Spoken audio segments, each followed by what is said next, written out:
9절. 이날 곧 안식 후 첫날 저녁 때에 제자들이 유대인들을 두려워하여 모인 곳에 문들을 닫았더니 예수께서 오사 가운데 서서 이르시되 너희에게 평강이 있을지어다.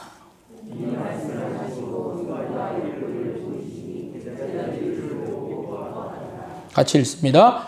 예수께서 또 이르시되 너희에게 평강이 있을지어다.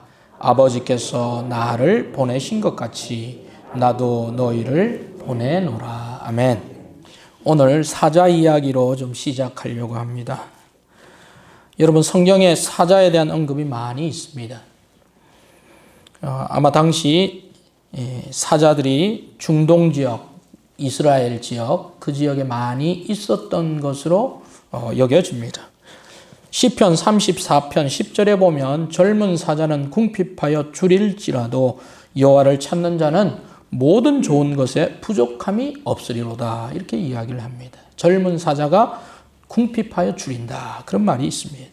사자에 대한 이야기들이 곳곳에 많이 나옵니다. 사자는 고양이과에 속하는 최고 포식자이며 초원의 강자입니다. 사자 수명이 보통 10에서 13년 정도 된다고 합니다. 대개 10마리나 20마리가 집단 생활을 하는데 이것을 가리키는 용어로 이것을 바로 프라이드라고 합니다. 프라이드.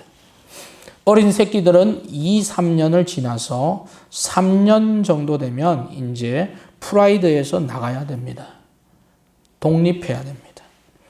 그래서 그 독립해서 다른 프라이드의 맹주인 숫사자와 싸워서 이겨서 그곳에 우두머리가 되면 그 인생이 편하고 그 숫사자와 싸워서 지면 또돌이 숫사자로 살아갑니다. 집단 생활에서 탈락한 홀로 사는 숫사자가 되죠. 어린 사자가 한 집단의 프라이드 사자로 세워지려면 집단 안에서 잘 생존하고 또 여러 가지 훈련하고 성장을 해야 합니다. 그런데 야생에 있는 이 사자 새끼들의 생존율이 얼마나 될까요?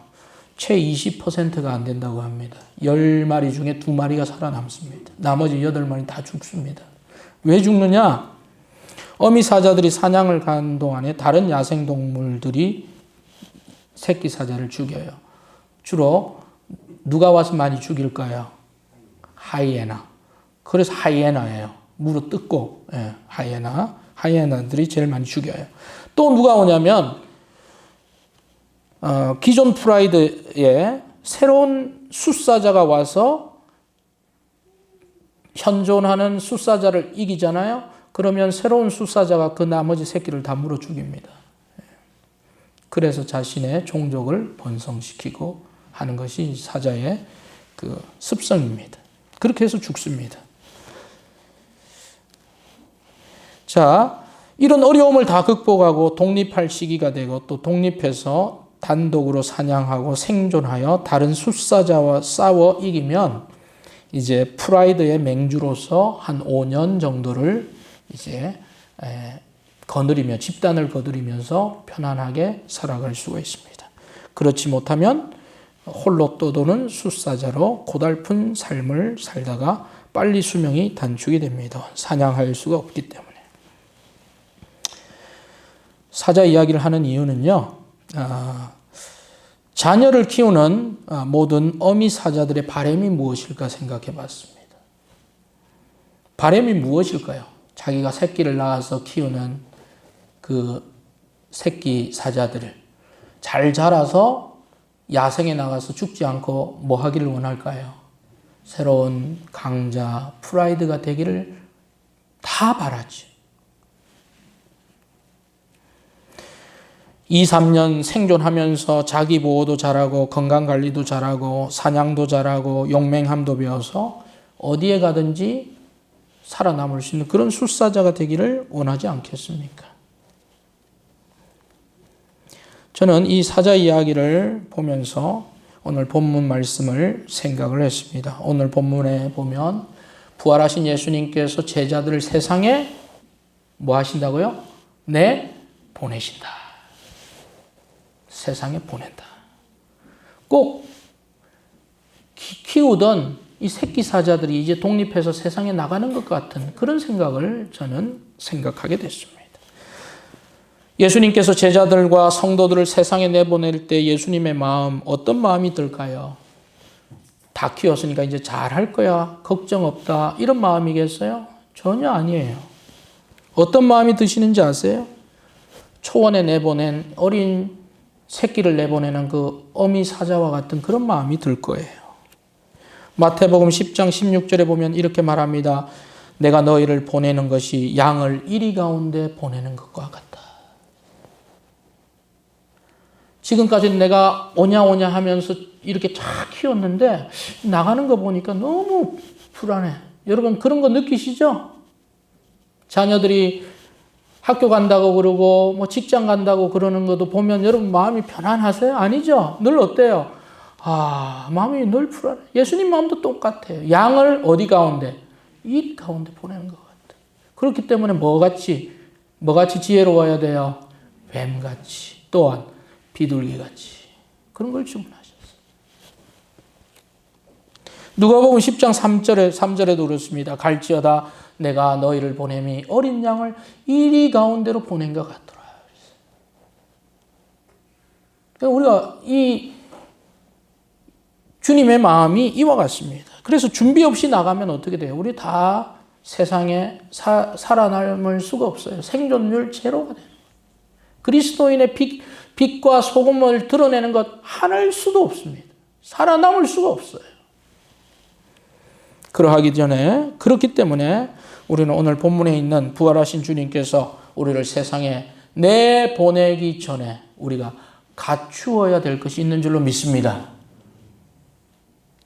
세상에 나가기 전에 살아남기 위해서, 아니 영향력을 끼치기 위해서 뭔가 구비되어야 됩니다. 준비되어야 됩니다. 그러지 않으면 우리는 아무런 영향력을 행사할 수가 없는 존재가 될 수도 있다는 사실입니다. 오늘 본문을 보면 부활하신 예수님께서 맨 먼저 부활하신 자신의 몸을 누구에게 보이셨습니까? 지난주 성경 말씀 들으신 분들은 다 압니다. 누굽니까? 누구죠? 막달라 마리아에게 제일 먼저 보이셨죠? 막달라 마리아예요. 그런데 막달라 마리아가 그 예수님이 부활하셨다는 사실을 제자들에게 가서 전합니다. 예수님 부활하셨습니다. 예수님 내가 봤어요. 예수님께서 그렇게 하라고 하셨어요. 그렇게 얘기했을 때 제자들이 그 막달라 마리아의 말을 믿었을까요? 믿지 않았을까요? 믿었다. 아니다. 믿지 않았다. 맞아요. 믿지 않았어요. 여기 마가복음 16장 10절 13절에 이렇게 말씀하고 있습니다. 마리아가 가서 예수와 함께 하던 사람들이 슬퍼하며 울고 있는 중에 이 일을 알림해 그들은 예수께서 살아나셨다는 것과 마리아에게 보이셨다는 것을 듣고도 어떻게 했다고요? 믿지 아니하더라. 듣고도 뭐 하지 않는다고요? 믿지 않아요. 막달라 마리아가 한 말을 믿지 않아요. 또 그 다음 13절에는 이렇게 말하고 있습니다. 그 후에 그들 중 두 사람이 걸어서 시골로 갈 때 예수께서 다른 모양으로 그들에게 나타나시니 두 사람이 가서 남은 제자들에게 알리었으되 역시 뭐 했다고요? 믿지 아니하시니라. 여러분 믿는 게 쉬워요? 불신이 쉬워요? 믿는 게 쉬워요? 불신이 쉬워요? 불신이 자연스러운 거예요. 그런데 거기에 우리는 불신이 아니라 믿음을 가지는 것, 하나님의 능력이고 은혜인 줄로 믿습니다. 여러분 예수님을 믿는다는 거 하나님의 은혜입니다. 아멘?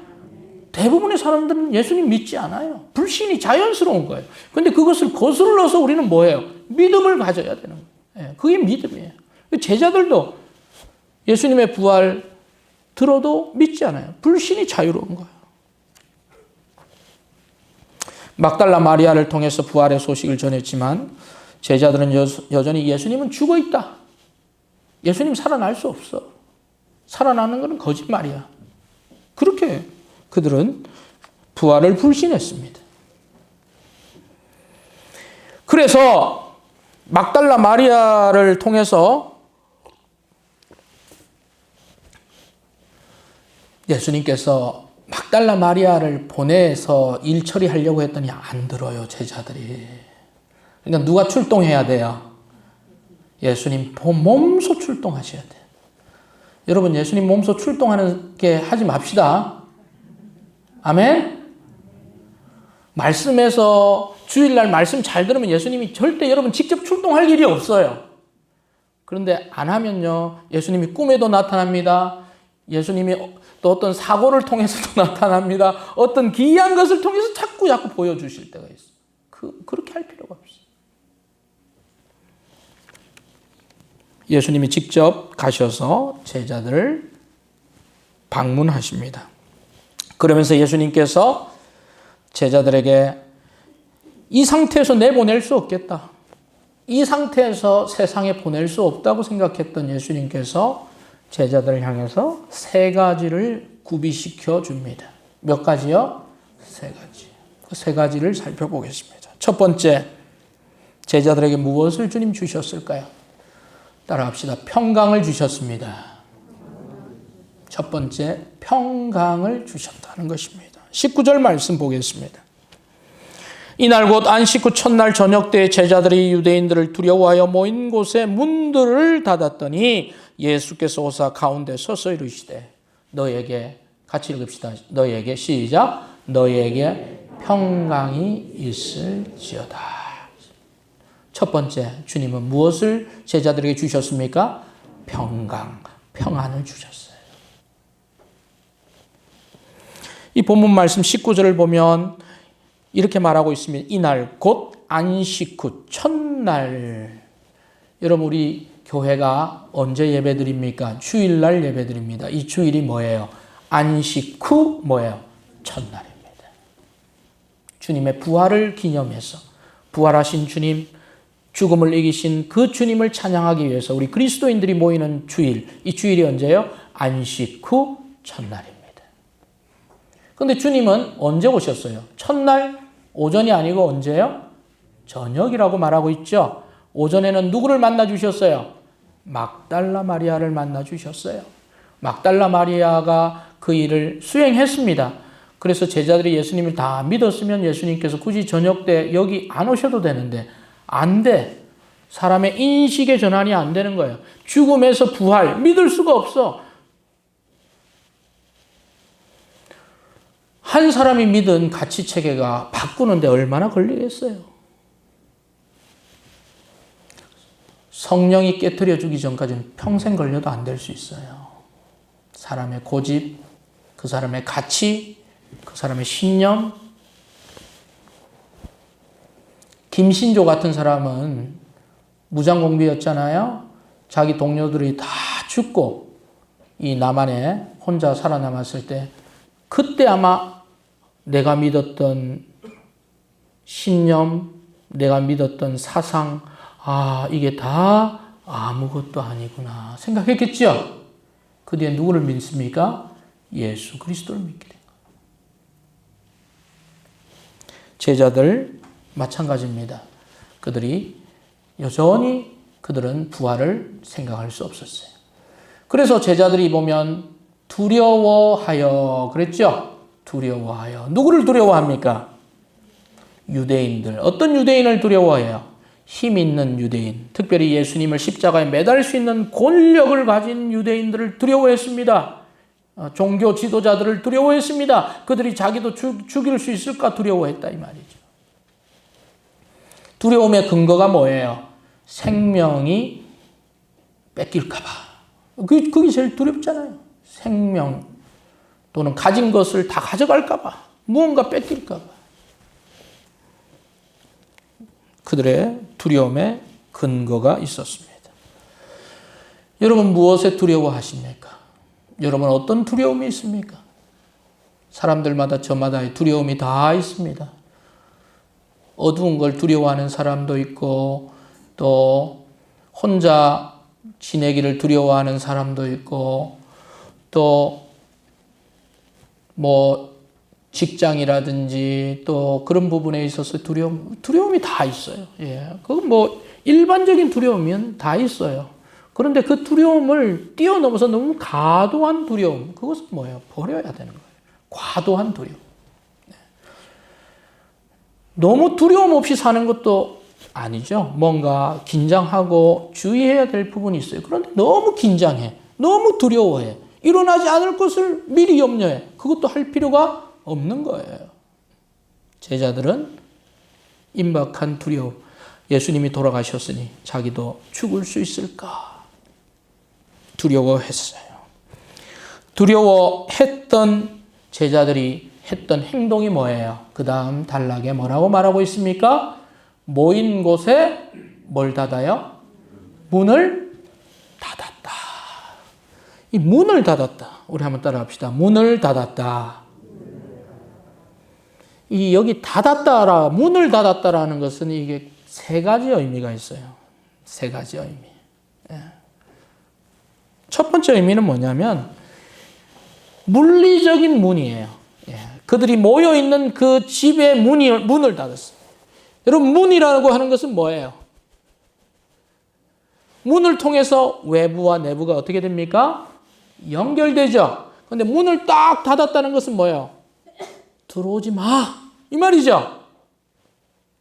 들어오면 안 돼. 왜냐하면 그 문을 통해서. 그래서 예수님은 양의 문이라고 자기를 설명했고 도둑들은 그 문으로 오지 않는다고 얘기도 하셨죠. 제자들은 그 문을 딱 닫았다. 문을 닫았다는 것은 뭐예요? 안과 바깥을 딱 이렇게 단절한 거예요. 저를 보세요. 저를 안 보는 사람은 조는 것으로 간주하겠어요. 나를 안 보는 것 같아. 나를 봐야 돼. 여러분, 가게 가다 보면, 길거리 걷다 보면, 문 닫힌 가게들도 많지만, 문 열린 가게들도 봤어요, 안 봤어요? 봤죠? 왜 문 열어둘까요? 맞아요. 고객들 들어오세요. 그렇죠? 그래서 예의 바르게 상담하고 안녕히 계세요 하면서 문을 딱 닫으려고 아니요, 열어두세요. 그냥 놔두셔도 괜찮아요. 그런 데 많아요. 왜요? 고객들 더 이렇게 유치하려고. 이 사인이에요, 사인. 문을 열어둔다면 어서 오세요. 우리 집 영업 중입니다. 얼마든지 오세요, 이 말이에요. 근데 문을 꽉 닫은 거는 오든지 말든지 꼭 그건 아니겠지만 오려면 문을 열고 오세요. 이런 표시예요. 그것이 하나 의미가 있고요. 물리적인 문. 두 번째 문은 뭐냐면 이 문은 제자들의 심리 상태를 반영하고 있어요. 제자들은 두려웠습니다. 그러니까 마음의 문도 어떻게 했을까요? 꽁꽁 걸어 잠궜다.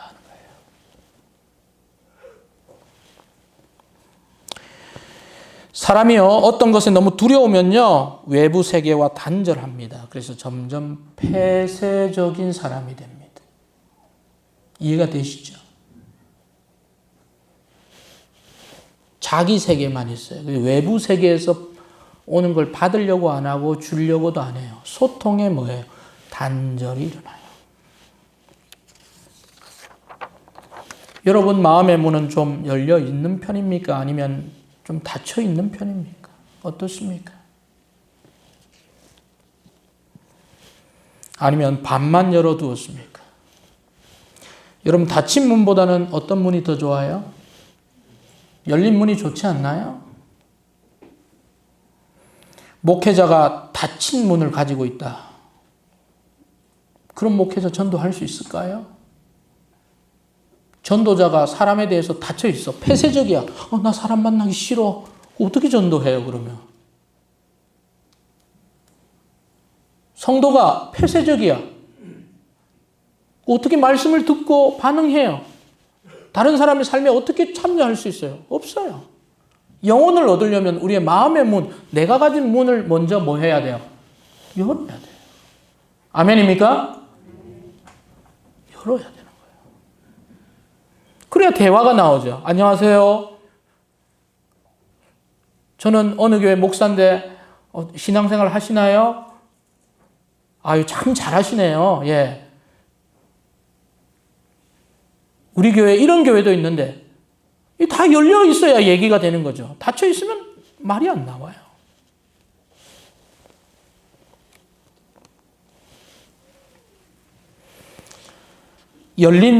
마음이 열려 있어야 태도도 열려 있을 수 있는 것입니다. 우리가 그렇게 해야 되는 이유는 뭐예요? 영혼을 얻기 위해서예요. 영혼을 얻기 위해서. 사람에게 상처를 많이 받은 사람일수록 자꾸 문을 닫는 경향이 있습니다. 문을 잠그는 경향이 있어요.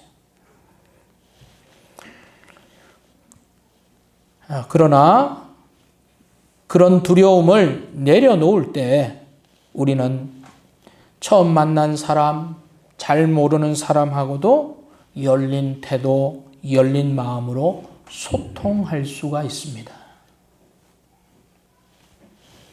제자들은 자신들이 가진 그 두려움 때문에 물리적인 문뿐만 아니라 그들의 마음도 점점 폐쇄적이 되어갔습니다. 그런 상태로서는 내보낼 수 있어요? 안 되죠. 이런 상태로 전도할 수 있어요? 부활의 주님의 증인이 될 수 있습니까? 없습니다. 세 번째 의미는 문은 닫혔는데 예수님이 들어오셨다는 사실이에요. 이건 뭘까요? 예수님의 초능력적인 상태를 말하는 거예요. 문들을 닫았더니 예수께서 오사 그랬죠? 그래서 여기서 미스테리가 나와요. 여기서 초자연적인 게 나와요. 그리고 뒤에 보면 예수님께서 또 뭐예요? 자신의 몸을 보여주시죠? 그건 또 흔적이 있어요? 없어요? 있겠죠. 예수님이 1살 때 살로 나온 건 아닐 거 아니에요. 그렇죠? 그건 또 있어. 그런데 문은 또 통과해. 이게 뭐예요? 부활의 몸이 그런 것 같아. 그래서 막달라 마리아가 만지려고 할 때 만지지 마라. 그렇게 얘기해요. 여러분, 그런 상태의 몸이 어떤 상태인지 여러분 알 수 없잖아요. 저도 알 수 없어요. 우리가 아는 건 뭐예요? 부분적으로만 알아요. 그러나 부활하신 주님은 사실인 줄로 믿습니다. 부활의 그때는 우리가 알게 되는 거예요. 부활의 몸, 그런 초자연적인 몸, 아프지 않는 몸, 늙지 않는 몸, 병들지 않는 몸, 약하지 않은 몸, 썩어질 것으로 심고 썩지 아니할 것으로 부활하는 그 영광의 몸이 부활의 몸이라는 사실을 아멘 하시길 바랍니다. 아멘. 우리 주님이 그런 몸이시죠. 또 주님은 땅만 있는 게 아니라 그 몸으로 또 승천하시는 몸으로 초자연적인 신비한 몸. 우리가 다 알 수 없어요. 우리는 모르는 게 너무 많아. 그래서 알려주신 것만 믿고 또 확실한 것만 믿어도 괜찮아요. 그것이 바로 닫힌 문에 대한 3가지 의미였습니다. 예수님은 제자들에게 그래서 뭐라고 말씀하셨습니까? 평강이 있을지어다. 두려움을 내려놓아라. 평강이 있을지어다. 평강이 무엇입니까? 요동치는 마음을 다시 고요하게 평정심을 찾게 해주는 것. 그것이 바로 평강입니다. 평안입니다. 여러분 지금 평안하십니까? 한 2분 대답 안 했습니다. 여러분 평안하십니까? 주님이 주시는 평안, 주님이 주시는 평강이 있어요. 흥분한 상태, 두려운 상태, 정리되지 않은 마음은 우리 그리스도인들을 이 세상에 나가면 우리는 주님의 제자로 살아갈 수가 없습니다. 사탄은 그런 우리 마음을 더 잘합니다. 우리 마음을 계속 흔들게 합니다. 그런 우리의 마음을 뒤죽박죽으로 만듭니다. 그러면서 계속 두려워하게 만들고 거기에 근심을 넣어줍니다. 염려를 넣어줍니다. 불안을 넣어줍니다. 평정심을 잃게 만들어버리죠. 그래서 우리에게 필요한 것이 무엇입니까? 평강이 필요합니다. 우리 교회에 나오는 모든 성도들 각 사람이 평강이 필요합니다. 어린이들에게도 평강이 필요해요. 안정이 필요하죠. 어르신들에게도 마찬가지죠. 여러분 각 가정에 평강이 필요한 줄로 믿습니다. 우리 교회에, 온 나라에, 지금 이 나라가 평강이 필요하죠. 평강을 어디서 구입할 수 있나요? 동네 약국에서 구입하세요.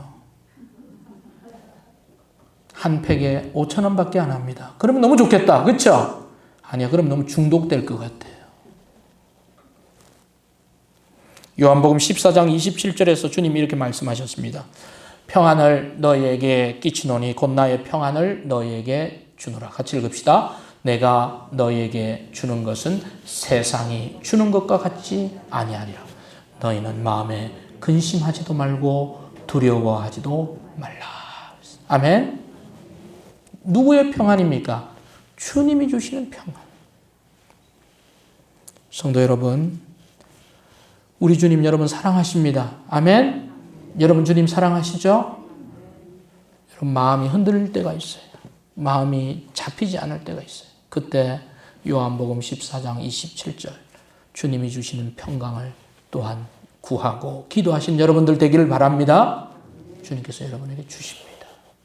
평강. 제자들을 만나 주님이 처음 말씀하신 것, 평강이 있을지어다. 주님이 여러분에게 주셨습니다. 이미 여러분 가지고 있습니다. 각 사람들이 가지고 있어요. 여러분이 받으신 그 평강을 사용하시길 바랍니다. 예, 옆에 분에게 인사합시다. 평강이 있을지어다. 지금부터 영원토록 평강이 있을지어다. 나 좀 괴롭히지 마. 내 평강을 뺏어가는 사람 당신이야. 주님이 주시는 평강. 두 번째, 평강이 필요했던 제자들. 두 번째는 기쁨의 회복이 필요했습니다. 여러분, 평강을 가져야 세상에 나가서 우리 주님의 제자로서의 감당할 수 있는 일을 할 수 있습니다. 그러나 평강만 가지고 되는 것이 아닙니다. 우리에게 필요한 건 무엇입니까? 기쁨을 회복해야 돼요. 기쁨. 자, 여기 20절에 보니까 예수님께서 이렇게 말씀하십니다. 이 말씀을 하시고 손과 옆구리를 보이시니 그랬어요. 평강이 있을지어다 했는데 뜨뜻미지근한 반응들이 나왔던 아마 제자들이 있었을 거예요. 그러니까 말만 가지고 안 되겠네. 그래서 자, 손, 자, 옆구리. 손은 어떤 손이에요? 예수님의 어떤 손이에요? 십자가에 못 박힌 손이죠. 옆구리는 뭐예요? 창에 찔린 옆구리. 상처난 그 옆구리. 자, 봐라. 어떤 제자는 막 파고 막 그랬을지 몰라도 진짜인지 아닌지 막 뜯고 막 그랬습니다. 옆구리에 막 손 누가 넣었죠? 누가 넣었어요?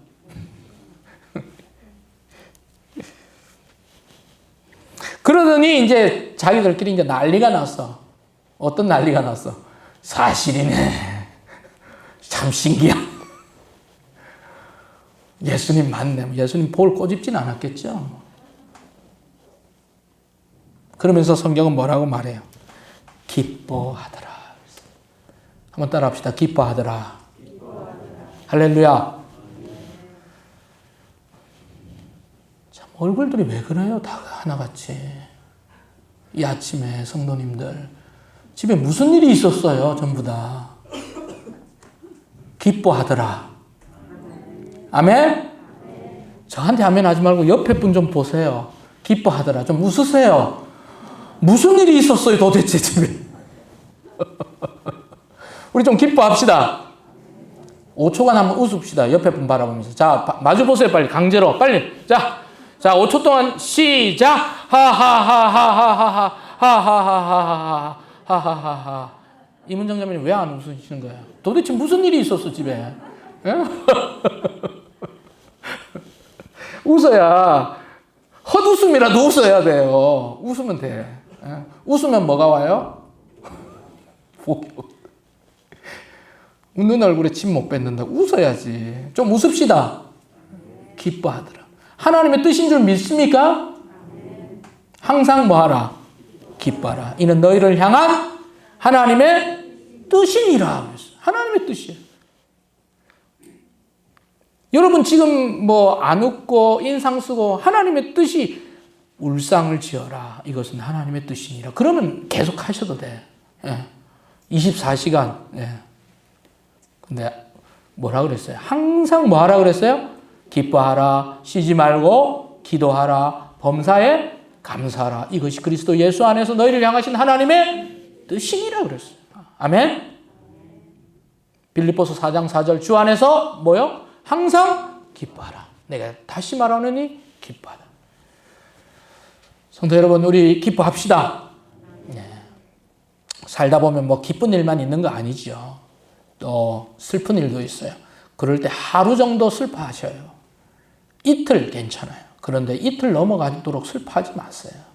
그럼 폭삭 늙습니다.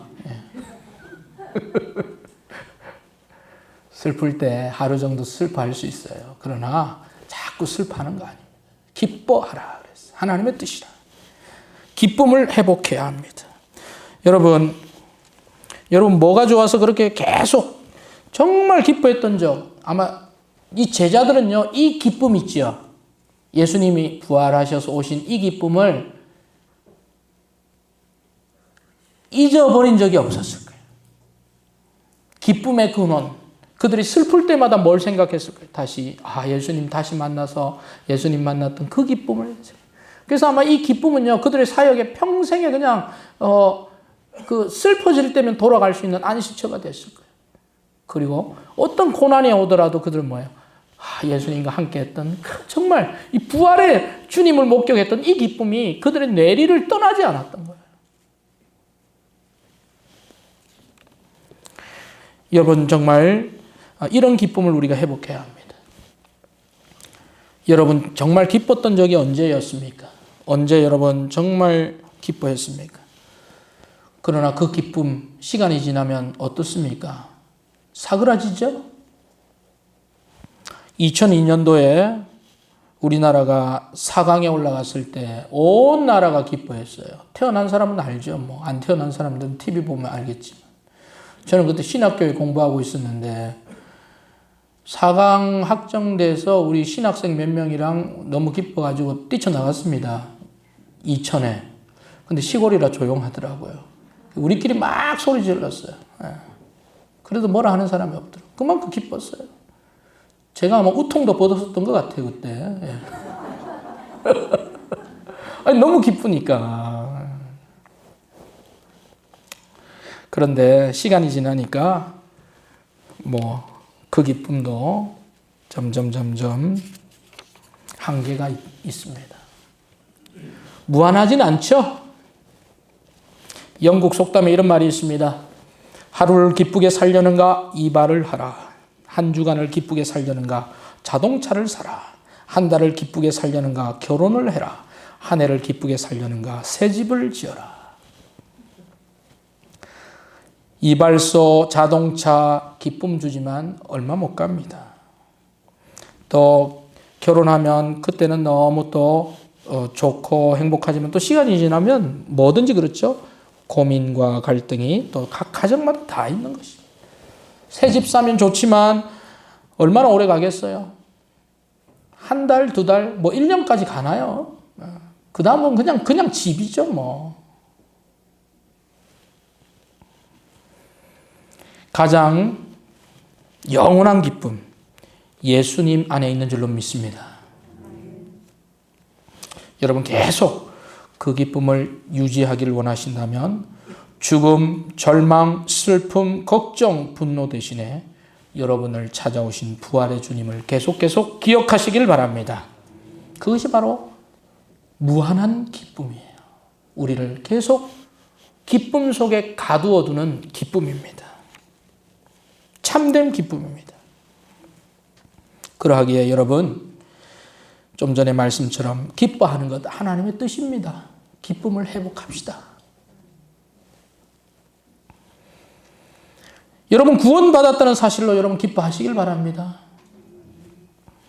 여러분 부활의 즐거움에 참여할 수 있다는 사실로 기뻐하십시오. 대전성서 침례교회 교인이 되었다는 사실로 여러분 기뻐하십시오. 기도할 수 있다는 사실로 기뻐하십시오. 기도하고 하나님이 응답해 주신다는 사실로 기뻐하십시오. 무슨 슬픈 일이 있어도 우리 주님께서 나를 위로하시고 주님이 나와 함께 있다는 사실로 기쁨을 속히 회복하시는 우리 성도들 되기를 바랍니다. 세 번째, 주님 사명을 주셨습니다. 21절에 예수께서 이르시되 너에게 평강이 있을지어다. 아버지께서 나를 보내신 같이 나도 너희를 뭐 한다고요? 보내노라. 그랬어요. 보낸다. 예수님이 세상의 제자들을 보내시는 거예요. 이것이 무엇입니까? 사명입니다. 제자들을 어디에 보냅니까? 불신의 세상에 보냅니다. 근심과 고통의 세상에 보냅니다.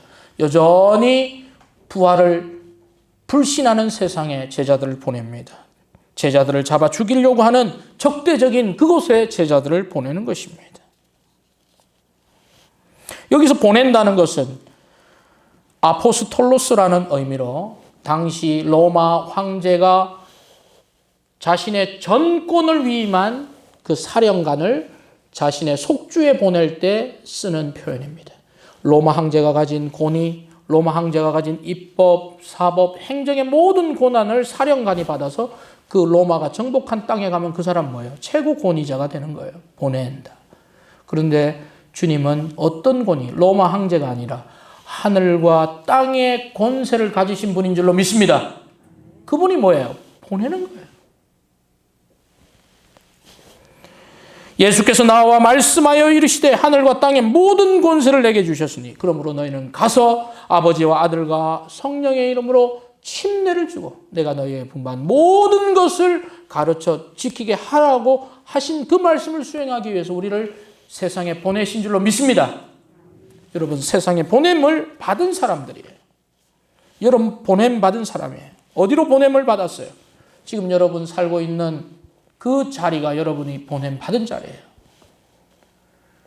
여러분이 동구에 살면 동구, 서구, 중구, 유성구 어디든지 여러분 보냄 받은 그 일터, 직장, 학교, 생존의 터전 그곳에 여러분이 하나님께서 여러분을 보내신 줄로 믿으시길 바랍니다. 여러분의 가정에 또 여러분이 있는 그 학교, 직장, 삶의 터전이 바로 하나님께서 나를 보내신 거예요. 그러면서 주님께서 단서를 달아요. 뭐라고요? 아버지께서 나를 뭐한 것 같이? 보내신 것 같이. 한번 따라 합시다. 아버지께서 나를 보낸 것 같이. 여러분 보세요. 하나님께서 예수님을 어디에 보내셨어요? 지구에 보냈죠. 뭐 하라고 보냈습니까? 세상을 구원하라고 보내셨죠. 가서 고난받으라고 보내셨어요. 가서 십자가를 매도록 보내셨어요. 가서 그 사탄과 싸우도록 보내셨어요. 3일을 죽음 가운데 지내도록 주님이 보내셨어요. 예수님께서 이 땅에 보냄받은 최초의 뭐예요? 그래서 예수님은 최초의 뭡니까? 선교사입니다. 저와 우리를 구원하시기 위해서 오신 뭐라고요? 선교사. 선교사가 영화를 누리나요? 선교사가 안락한 생활을 합니까? 선교사는 고생해야 돼요. 고생할 수밖에 없어요. 사람을 살리기 위해서. 사람들의 말 안 듣는 그 사람들을 하나님의 마음으로 설득하기 위해서 선교사가 애쓰는 거예요. 그래서 고생하는 거예요. 사람들이 예수님을 믿으면 그것이 선교사에게는 기쁨이요 즐거움이요. 그래서 주님이 얘기했어요. 아버지께서 나를 보낸 것 같이 나도 너희를 속에 여러분 이름이 포함된 것을 믿으시길 바랍니다. 세상에서 그렇게 녹록한 것은 아닙니다. 그러나 주님이 우리를 보냈기 때문에 그 자리가 여러분 사명의 공간 되기를 바랍니다. 여러분 지금 그 자리에서 뭐 하시나요? 사명을 수행하고 있는 줄 믿습니다. 사명을 수행하는 그 인생은 아름답습니다. 그 인생은 의미가 있어요. 하나님께서 나를 이 땅에 왜 보내셨지? 아무런 것도 모르고 낭비하는 그 인생은요, 나중에 그게 돈이 또는 물질이 아무리 많아도 의미가 없어요. 그러나 하나님이 나에게 이 땅에 오셔서 뭔가를 하라고 하셨고 그것을 발견했고 또 그것을 하는데 애를 쓰면서 보낸 그것이 뭐예요? 삶의 의미가 되는 거예요. 여러분, 하나님께서 나에게 원하시는 것은 무엇이겠어요? 저에게 원하는 것은 무엇입니까? 너는 목회자로 부름받았어. 목회자의 사명을 감당하는 거죠. 또 아버지의 사명, 어머니의 사명, 가족을 돌보는 사명, 성도를 돌보는 사명, 그 사명을 감당하면 그것이 기쁜 거예요. 내가 뭐 얼마나 크게 멋지게 잘하느냐 그거 하고는 상관없어요. 그 자리를 감당하는 것이 하나님의 사명을 감당하는 사람으로서 해야 될 역할이에요. 여러분 자리에서 사명을 감당하시길 바랍니다. 집사님들 집사님의 자리에서, 또 교사들은 교사들의 자리에서, 그냥 그 자리에서 그것을 감당하는 것, 하나님께서 여러분 박수 치시고 응원하시고, 그것이 의미가 있는 거예요. 우리 젊은이들이 무슨 좋은 직업을 찾아야 되는 직업을 말하는 게 아니에요. 직업은 이것 저것 뭐 할 수 있어요. 직업이 아니라 삶의 의미, 사명을 발견하시는 우리 젊은이들 되기를 바랍니다. 하나님 안에서. 말씀 마무리하겠습니다. 부활하신 주님이 제자들을 세상에 그냥 보내서 다 아웃돼요. 다 초토화됩니다. 그래서 주님이 세 가지를 주셨어요. 저를 보세요. 자, 밑에 보지 마시고 첫 번째 뭘 주셨어요? 평강. 두 번째 기쁨. 세 번째 뭐죠? 사명이에요. 평강, 기쁨, 사명. 여러분 마음 가운데 평강이 늘 있기를 바랍니다. 기쁨이 늘 회복되기를 바랍니다. 그리고 내가 하나님께서 나에게 이제 이 사명을 주셨구나. 사명으로 받아들이십시오. 사명을 받아들이시고 그 사명 따라서 감당하시고, 힘들면 힘들다고 하시고, 도움이 필요하면 기도하시고, 또 주님은 그 기도에 응답하시고, 그러면서 부활의 증인으로 살아가시길 주의 이름으로 축복합니다. 기도합시다.